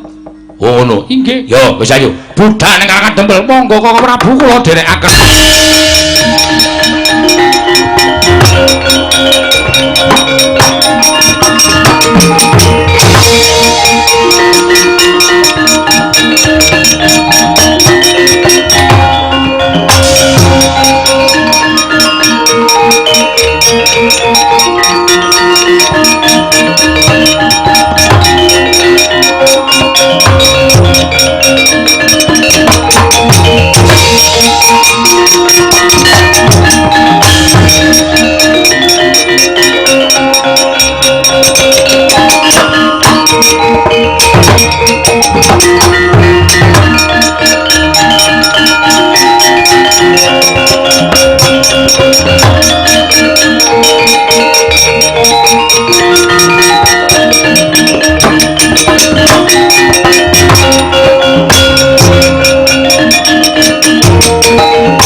janjane piye to niyate?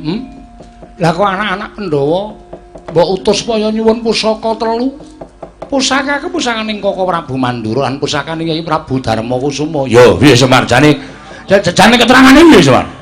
Wah, Dipol. Karepmu piye?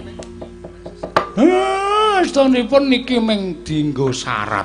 Lah iya. Syarate syarat apa? Mergi kula menika nampi sasmitaning dewa.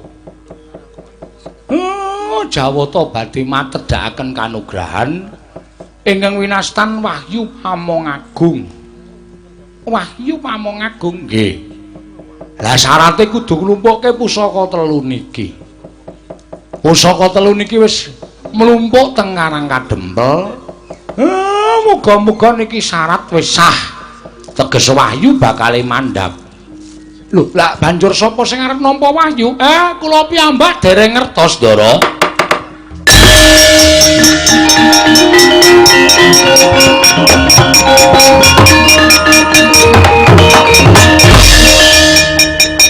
Kinemulan mendung sak nginggiling padukuhan Karang Kadempel.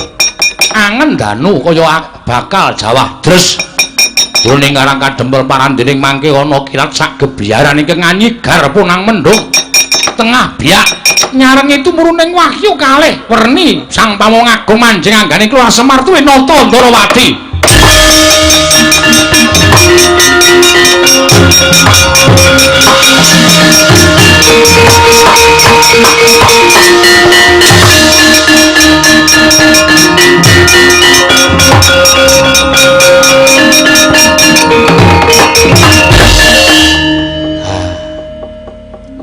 Malah sampeyan wonten kok sing entuk kabejan lho.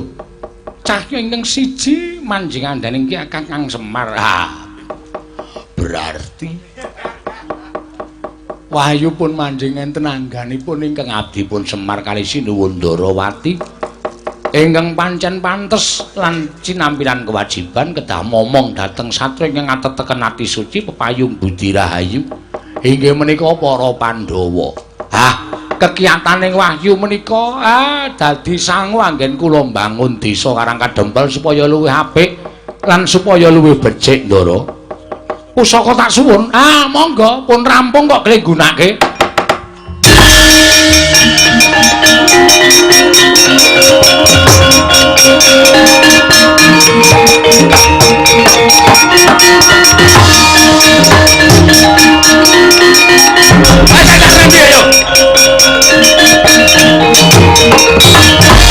Pancen tenggala ki sok ora manut.